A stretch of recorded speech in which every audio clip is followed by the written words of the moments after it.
आप सब? उम्मीद है आप सब खैरियत से होंगे और ऑनलाइन संडे स्कूल के वसीला से बहुत कुछ सीख रहे हैं। आज के एपिसोड में मैं आप सबको खुशामदीद कहती हूँ और आपको बताती चलूँ कि आज के एपिसोड में भी हमारे पास करने के लिए बहुत कुछ है। तो चलें आए मिलकर दुआ करें और प्रोग्राम का आगाज़ करें। आए दुआ करें। प्यारे आसमानी बाप, मैं तेरा शुक्र करती हूँ कि तू हमसे प्यार करता है और तरह तरह की बरकत देता है। हमारी मदद कर कि आज के एपिसोड में हम जो कुछ भी सीखें उसे याद रखें और दूसरों को भी बताएं। यीशु मसीह के नाम में आमीन। हर बार की तरह हमने इस एपिसोड में भी एक दिलचस्प एक्टिविटी शामिल की है। तो आए उस्मान भाई और बच्चों के साथ मिलकर आज की एक्टिविटी सीखते हैं। हेलो दोस्तों, उम्मीद करता हूं कि आप सब ठीक होंगे और आज ऑनलाइन संडे स्कूल में मैं लाया हूं आपके लिए एक ज़बरदस्त सरगर्मी जिसका नाम है टू ट्रूथ्स वन लाई, यानी दो सच और एक झूठ। और सरगर्मी कुछ इस तरह से है कि मैंने इन बच्चों से पहले से बातचीत की है इनफरादी तौर पर और इनके कुछ लाइक्स और डिसलाइक्स के बारे में जाना है, यानी जो चीज़ें इनको पसंद हैं और जो नहीं पसंद उनके बारे में इनसे इन्फॉर्मेशन ली है। और इन बच्चों को किया गया है दो टीम्स में तकसीम, जिनमें से एक टीम है टीम ए और दूसरी टीम है टीम बी। टीम ए अपने लाइक्स के बारे में बताएगी जिसमें छुपा है एक झूठ, जो कि टीम बी को गैस करना है, दरियाफ्त करना है कि इनके बताए गए तीन बातों में कौन सी बात झूठ है। तो आइए देखते हैं कौन सी टीम ज्यादा पॉइंट लेकर जाती है। तो आइए शुरू करते हैं अपनी इस खेल को। तो क्या आप सब तैयार हैं?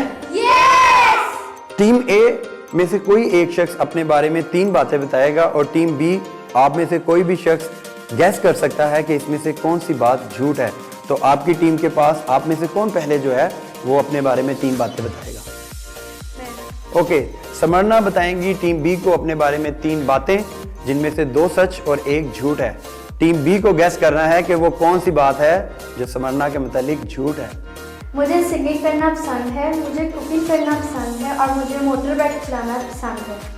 टीम बी आप में से कौन इस बात को बयान करेगा कि कौन सी बात समरना के मुतालिक जो है वो झूठ है? ओके, इशाइल आप बताएं। इसको मोटर बाइक चलाना नहीं पसंद। क्या ये बात झूठ है? ओके जी, तो टीम बी की तरफ ये पॉइंट जाएगा। इन्होंने सही गैस किया है। अभी बारी है टीम बी की। आप में से कौन है जो अभी अपने मुतालिक तीन ऐसी बातें बयान करेगा जिनमें से दो सच और एक झूठ है? ओके, आप बताएं। मुझे सुबह उठना पसंद है, मुझे येलो कलर पसंद है और मुझे बाइक राइडिंग पसंद है। जी, आप में से कौन गैस करेगा? जी, इसको येलो कलर नहीं पसंद। वेरी गुड जी। सोनू आप हमें बताएं, क्या आपको येलो कलर पसंद नहीं है? यस। तो ये जवाब दुरुस्त हुआ। सिफरस ने ये बता दिया है कि इसमें से झूठ कौन सी बात है। अभी बारी है टीम ए की दोबारा से। और अभी आप में से कौन शख्स है जो अपने मुतालिक तीन चीजें बताएगा? ओके, शाइना आप बताएं अपने मुतालिक तीन चीजें। मुझे पिज़्ज़ा पसंद है, मुझे बर्गर पसंद है, मुझे फ्रूट्स पसंद है। जी, कौन आपकी टीम में से गैस करेगा?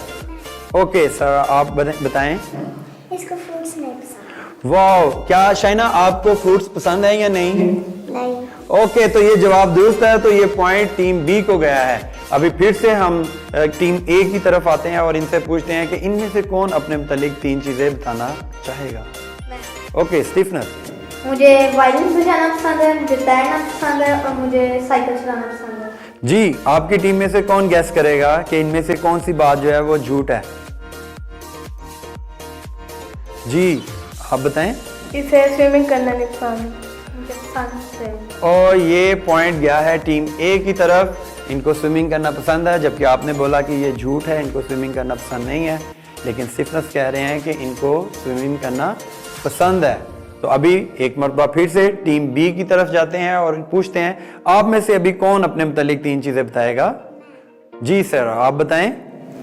मुझे खेलना पसंद है, मुझे फ्रूट्स खाना पसंद है, मुझे ड्रम बजाना पसंद है।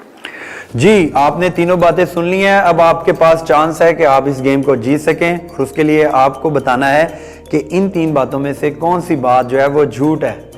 कौन बताएगा आप में से? जी शाइना, आप बताएं। इसको ड्रम बजाना नहीं पसंद। जी सर, क्या आपको ड्रम बजाना पसंद नहीं है? ओके, तो इसका मतलब है ये पॉइंट भी टीम ए की तरफ गया। जी, तो अभी एक मरतबा फिर से टीम बी के पास चांस है। जी, आप में से कौन है जो अपने मुतालिक तीन चीजें बताएगा? जी, मुझे कुकिंग करना पसंद है, मुझे फ्रूट पसंद है और मुझे पिज़्ज़ा पसंद है। जी, ओके जी। समरना, आप गैस करें कि इशाइल ने कौन सी 3 बातों में से एक झूठ बोला है। इसका कुकिंग करना नहीं पसंद है। इशाइल, आप बताएं, क्या आपको कुकिंग करना पसंद नहीं है? तो प्यारे बच्चों, आप देख सकते हैं कि दोनों टीम्स ने बड़े ज़बरदस्त तरीके से इस सरगर्मी में हिस्सा लिया और एक दूसरे को और ज़्यादा बेहतर तौर पर जानने की कोशिश की। आप भी अपने संडे स्कूल में इस सरगर्मी के ज़रिए आपस में एक दूसरे को और ज़्यादा बेहतर तौर पर जान सकते हैं कि आपके बच्चों को क्या चीज़ें पसंद हैं, क्या नहीं पसंद, और बच्चे आपस में भी एक दूसरे को बेहतर तौर पर जान सकते हैं कि उनके क्लासमेट्स को, उनके संडे स्कूल में आने वाले बच्चों को क्या चीज़ें पसंद हैं और क्या नहीं। उम्मीद करता हूं कि आपको ये खेल पसंद आया होगा। अपने संडे स्कूल में इसको ज़रूर खेलिएगा और एंजॉय कीजिएगा। God bless you all. बहुत ही ज़बरदस्त एक्टिविटी थी। जी बच्चों, अब है एक्शन सॉन्ग टाइम और अब हम एक नया और बड़ा ही प्यारा एक्शन सॉन्ग सीखेंगे जिसमें इशाइल और समरना आप सब प्यारे बच्चों को एक्शन सॉन्ग सिखाने में मदद करेंगी।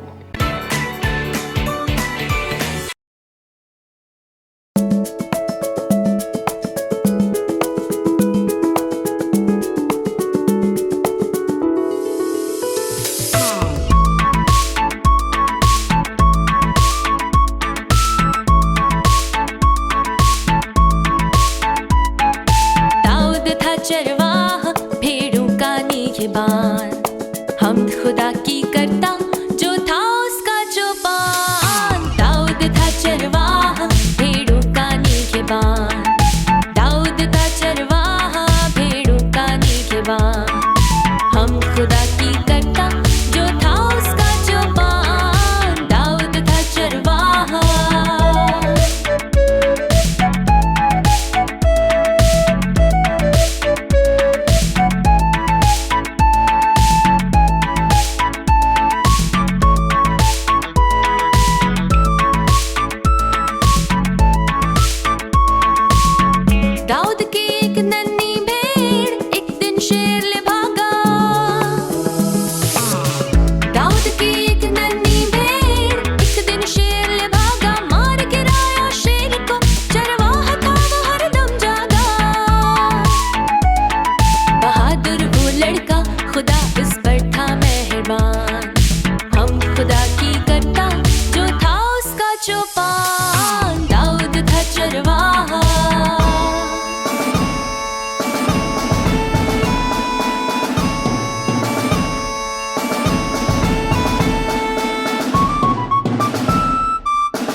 खुदा की करता जो था उसका चौपान। दाऊद था चरवाहा भेड़ों का निगहबान, दाऊद था चरवाहा भेड़ों का निगहबान। हम खुदा की करता जो था उसका चौपान। दाऊद था चरवाहा भेड़ों का निगहबान, हम खुदा की करता जो था उसका चौपान। दाऊद था चरवाहा। खुदा की हम्दो तारीफ हो। बच्चों, आपने भी इस गीत को एक्शंस के साथ सीखकर खुदा की हम्दो तारीफ की है। तो अब चलते हैं रुबाब बाजी के पास और उनसे मिलकर आज की कहानी सीखते हैं।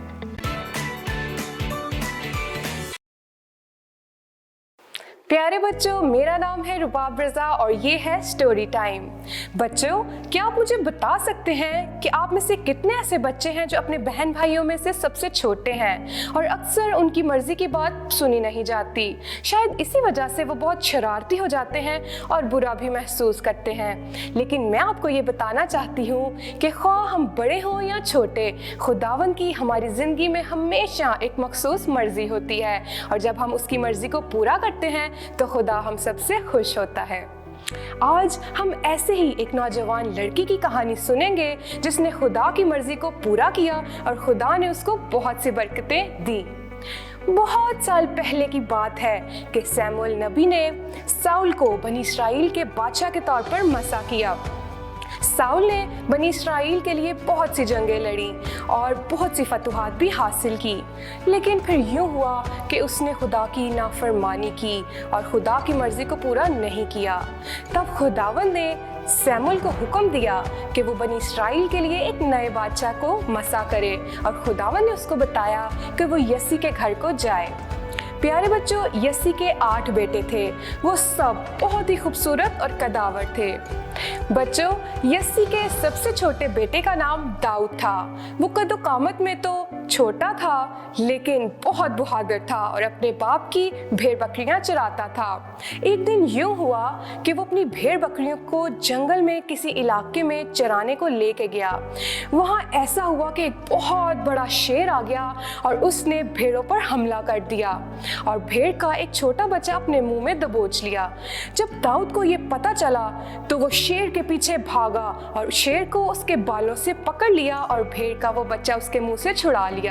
तब वहीं पे दाऊद ने शेर को हलाक कर दिया। सो जब भी जंगली जानवर दाऊद की भेड़ बकरियों पर हमला करने की कोशिश करते थे तो दाऊद उनसे मुकाबला करता था और उनको छुड़ा लेता था। फिर यूं हुआ कि सैमुअल नबी यस्सी के घर को खुदा के हुक्म की तकमील करने के लिए पहुंचा और उसने यस्सी को बताया कि तेरे बेटों में से एक बनी इस्राएल का नया बादशाह होगा और मैं उसे ही मसा करने को आया हूँ। तब यस्सी ने एक एक कर अपने बेटों को बुलाया। वो कदो कामत में तो बहुत बड़े थे और बहुत खूबसूरत भी थे, लेकिन खुदा के चुने हुए नहीं थे, तो इसीलिए सैमुअल ने उनको रद्द कर दिया। तब सैमुअल ने पूछा कि क्या तेरा कोई और भी बेटा है? तो यस्सी ने उसको बताया कि हाँ, मेरा एक छोटा लड़का है जिसका नाम दाऊद है। सो तब सैमुअल ने उनको कहा कि वो दाऊद को बुला लें और जब तक वो नहीं आ जाता तब तक हम यहीं इसका इंतजार करेंगे। सो बच्चों, जब दाऊद अपनी भेड़ बकरियां चराकर वापस आया तो वो बहुत खूबसूरत और सेहतमंद लग रहा था। तब खुदा ने सैमुअल को बताया कि यही है वो जिसे तू मसा करेगा। तब सैमुअल ने तेल की एक कुप्पी ली और उसमें से थोड़ा सा दाऊद के सर पर उंडेल दिया और उसको बनी इस्राएल के नए बादशाह के तौर पर मसा किया।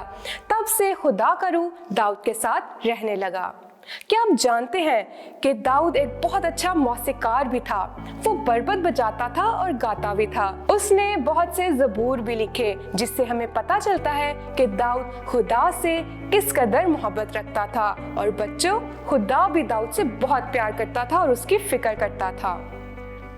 एक दफा यूं हुआ कि साउल और उसकी फौज फिलिस्तीनियों से जंग कर रहे थे क्योंकि वो उनकी सरजमीन पर कब्जा करना चाहते थे। फिलिस्ती फौज में एक फौजी ऐसा था जो तमाम फौजियों से ज्यादा ताकतवर था। उसका नाम जाती जूलियत था और उसका कद तकरीबन 9 फुट और 4 इंच था। वो वक्फे से अपने खैमा से बाहर आता और साउल और उसकी तमाम फौज को ललकारता था और खुदा के नाम की भी तजलील करता था।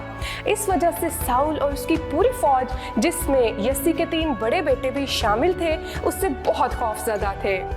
यस्सी भी अपने बेटों के लिए बहुत परेशान था और उसने इसलिए दाऊद को बुलाया और कहा कि तू जंग के मैदान में जा और अपने भाइयों की खबर ले और उनके लिए कुछ खाना भी ले जाना। सो अगली सुबह दाऊद उठा और खाना लेकर अपने भाइयों से मिलने को पहुंचा। जब वो अपने भाइयों से बात कर रहा था तो उसने जाती जूलियत की ललकार को सुना। बच्चों, दाऊद को ये बताया गया कि जो भी जाति जूलियत को शिकस्त देगा तो बादशाह उस शख्स को इनाम में बहुत से पैसे देगा और अपनी बेटी से भी शादी कराएगा और उस खानदान को कभी महसूल भी अदा ना करना पड़ेगा। ये सुनकर दाऊद बहुत खुश हुआ और उसने सोचा कि मैं जाति जूलियत का मुकाबला करूंगा। लेकिन ये बात सुनकर उसके भाई बहुत नाखुश हुए और उसने कहा कि तू अपने आप को क्या समझता है, तू घर जा और अपनी भेड़ बकरियां चरा। लेकिन दाऊद इस बात पर इसरार करता रहा। जब ये बात साउल तक पहुंची तो उसने नौजवान दाऊद को अपने खैमा में बुलाया और उससे कहा कि तू एक तजर्बाकार फौजी से मुकाबला नहीं कर सकता क्योंकि तू महज एक लड़का है। लेकिन दाऊद ने कहा कि तू इस दियोकामत शख्स से ना डर, क्योंकि जब भी भेड़ बकरियां चराते वक्त कोई जंगली जानवर या शेर उन पर हमला करता था तो मैं हमेशा उनको हलाक कर देता था। सो दाऊद ने बहुत एतमाद से जवाब दिया कि जिस तरह खुदा ने शेरों से उसको महफूज रखा तो जाति जूलियत के मुकाबले में भी वो मुझे महफूज रखेगा। तब बादशाह ने दाऊद को बरकत दी और उसको अपना जंगी लिबास भी पहना दिया। लेकिन जब दाऊद ने वो लिबास पहना तो वो चल ना सका क्योंकि वो लिबास बहुत वजनी था और बहुत बेढंगा भी था, इसलिए दाऊद को उसे पहनने में तकलीफ महसूस हुई। सो दाऊद ने वो सब उतार दिया और अपने सादे लिबास में ही मुकाबले को निकल पड़ा। उस वक्त दाऊद ने एक लाठी ली और नदी से चंद पत्थर भी अपने थैले में रख लिए। दाऊद का हथियार फलाखन था जिससे वो जानवरों पर पत्थर फेंकने के लिए इस्तेमाल करता था। सो दाऊद उठा और जाति जूलियत के मुकाबले को बढ़ा। जब जाति जूलियत ने ये देखा कि एक नौजवान लड़का जिसके हाथ में एक लाठी है वो उसके मुकाबले के लिए आता है तो वो गुस्से से लाल पीला हो गया और उसने गुस्से में दाऊद को ललकारना और ताने देना शुरू कर दिया। तब दाऊद ने बहादुरी से जाति जूलियत को जवाब दिया कि तू तो तलवार और नेज़े और बर्छी से जंग करने को आया है, लेकिन मैं खुदावंद के नाम से मुकाबला करने को आता हूँ। वही जीतने में मेरी मदद करेगा क्योंकि ये लड़ाई खुदा की है और वो तुम सबको मेरे हाथ में कर देगा। तब दाऊद बिजली की सी रफ्तार से आगे बढ़ा और अपने थैले में से पत्थर निकाला। सो उसने फलाखन की मदद से वो पत्थर जाति जूलियत के सर पर मारा। वो पत्थर जाति जूलियत के सर के अंदर घुस गया और वो उसी लम्हा जमीन पर गिर गया और मर गया। सो दाऊद ने उसी की तलवार से उसका सर काट डाला। ये देखकर फलस्ती फौज बहुत ज़्यादा डर गए और उनको बहुत सदमा पहुंचा कि किस तरह इस नौजवान लड़के ने हमारे सरदार को कत्ल कर दिया, अब उनका क्या होगा। सो वो मुड़े और अपनी जान बचाने को भागे। सो दाऊद ने जाति जूलियत की सब चीज़ें ले ली और बनी इसराइल की फ़ौज ने भी वो तमाम चीज़ें रख ली जो फलस्ती फ़ौज अपने खैमों में छोड़ गए थे। सो दाऊद उनका हीरो बन गया और सारी कौम ने उसका इस्तकबाल किया और उनके ज़ुबान पर एक ही नारा था कि साउल ने तो हज़ारों को मारा है लेकिन दाऊद ने लाखों को मारा है। ये सुनकर साउल बहुत नाखुश हुआ और दाऊद से हसद करने लगा और दाऊद को मारने के लिए भी बहुत कोशिशें की। लेकिन खुदा ने दाऊद की जान को महफूज रखा और दाऊद की जान हमेशा खुदा की मुहाफ़ज़त में रही।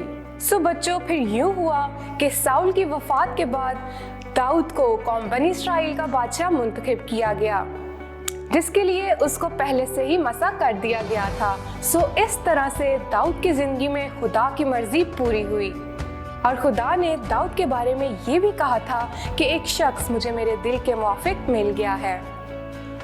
बच्चों, आज भी खुदा हम सब की हिफाजत करता है और वो चाहता है कि हम भी अपनी ज़िंदगियों में खुदा की मर्ज़ी को पूरा करें।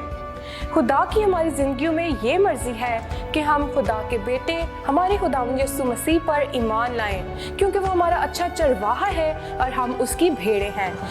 सो बच्चों, बेशक हम अपने ख़ानदान में छोटे हों या बड़े, खुदा हमेशा हमसे प्यार करता है और हमारी हिफाजत करता है और वो चाहता है कि हम अपनी ज़िंदगियों में खुदा की मर्ज़ी को पूरा करें। खुदा की हमारी ज़िंदगी में ये मर्ज़ी है कि हम खुदा के बेटे हमारे खुदावंद यीशु मसीह पर ईमान लाएं जो हमारा अच्छा चरवाहा है और हम उसकी भेड़ें हैं। सो हमें चाहिए कि हम उसकी आवाज़ को पहचानें और उसी के मुताबिक अपनी ज़िंदगी बसर करें ताकि हमारी ज़िंदगियों से खुदा के नाम को जलाल और इज़्ज़त मिले। खुदा आप सबको बहुत बरकत दे। शुक्रिया। थैंक यू रुबाबा जी, आपने बहुत ही प्यारे अंदाज से हमें आज की कहानी सुनाई। और बच्चों, यकीनन आप भी दाऊद की कहानी के बारे में सीखकर खुश हुए होंगे। और अब दाऊद ही की ज़िंदगी से बरकत पाते हुए हम चलते हैं रूथ बाजी के पास और उनसे मिलकर आज के मेमोरी वर्ड्स सीखते हैं।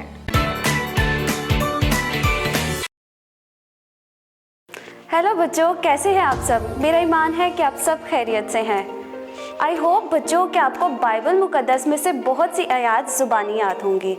फिर आप संडे स्कूल में भी बहुत सी आयात को हिफ्ज़ करते हैं, जिनमें एक सबसे ज़्यादा तई ज़बूर उसकी पहली आयत काबिल ज़िक्र है। आप देख सकते हैं कि इस वक्त बोर्ड पे भी आपको ये आयत नज़र आ रही है। तो आज मिलकर इस आयत को फिर से सीखते हैं। आज की आयत है, खुदावंद मेरा चौपान है, मुझे कमी ना होगी। तई ज़बूर उसकी पहली आयत। एक दफ़ा फिर से इस आयत को दोहराते हैं। खुदावंद मेरा चौपान है, मुझे कमी ना होगी। तई ज़बूर उसकी पहली आयत। बच्चों, जो आयत हमने सीखी इसमें चौपान से मुराद खुदावंद हमारा अच्छा चरवाहा और हमारा रखवाला है। हम सब उसकी भेड़ें हैं। खुदा चाहता है कि हम उससे उतना ही प्यार करें जितना वो हमसे करता है। इसलिए हम सब पर लाजम है कि हम उससे मोहब्बत करें, अपनी उल्फत का इजहार करें, ताकि वो हमें अच्छी अच्छी चीज़ों से आसूदा करे, यानी हमें अच्छी अच्छी बरकत से मालामाल करे। खुदावंद आप सबको इस आयत के वसीला से बरकत दे। Thank you so much. खुदावन मेरा चौपान है, मुझे कमी ना होगी। ये आयत मेरे दिल के बहुत करीब है और यकीनन आप सब बच्चों को भी ये आयत बहुत पसंद होगी। जी बच्चों, अब हम चलते हैं डेविड भाई के पास और उनसे मिलकर आज के बाइबल फैक्ट्स जानते हैं।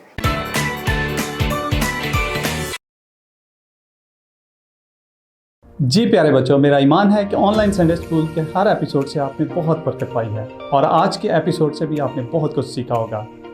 हमारे पास आज के एपिसोड से मुताल्लिक बाइबल की सच्चाइयाँ मौजूद हैं जो मैं आपके साथ शेयर करना चाहता हूँ। पहली सच्चाई हमारे पास ये है कि दाऊद रूत और बोएज का परपोता था। हमारे पास आज की दूसरी सच्चाई ये है कि दाऊद की नस्ल से यीशु मसीह पैदा हुए। हमारे पास आज की तीसरी सच्चाई ये है कि दाऊद 40 साल तक बनी इसराइल पर हुक्मरान रहा। हमारे पास आज की चौथी और आखिरी सच्चाई ये है कि बाइबल मुकद्दस में दर्ज 150 ज़बूरों में से 73 ज़बूर दाऊद ने लिखे। मैं उम्मीद करता हूँ कि बाइबल की ये सच्चाइयाँ आपने ज़रूर नोट की होंगी और आप दोस्तों के साथ भी शेयर करेंगे। God bless you. Thank you very much. खुदा ने दाऊद को अपने काम के लिए उस वक्त चुना जब वो एक नौजवान लड़का था। वो खुदा का, अपने ख़ानदान का और अपनी कौम का वफ़ादार था। खुदा ने उसे अपना ज़ोर और क़ुव्वत बख्शा था और हमेशा उसकी हिफाजत करता था। आज भी खुदा ने ऐसे नौजवानों को चुना है जो उससे प्यार करते हैं। हर मसीही को खुदा ने इसलिए चुना है कि वो उससे प्यार करें और उसे ज़्यादा से ज़्यादा जानें और नेक काम करें। प्यारे आसमानी बाप, मैं उस प्यार के लिए तेरा शुक्र करती हूँ जिसमें तूने अपने बेटे यीशु मसीह के वसीला से हमें अपना बेटा और बेटी बना लिया। हमारी मदद कर कि हम हर रोज़ तुझसे प्यार करें। यीशु मसीह के नाम में आमीन। जी बच्चों, ये था आज का एपिसोड और यकीनन आपने दाऊद की ज़िंदगी के बारे में बहुत कुछ सीखा है। अब आपका ये टास्क है कि आपने दाऊद की ज़िंदगी के बारे में जो भी एक नई बात सीखी है उसे कमेंट बॉक्स में ज़रूर शेयर करें और साथ ही साथ जाते जाते इस एपिसोड को भी लाइक और शेयर करना ना भूलिएगा। अपना ख्याल रखें। मुलाकात होगी अगले एपिसोड में। Till then take care, bye bye.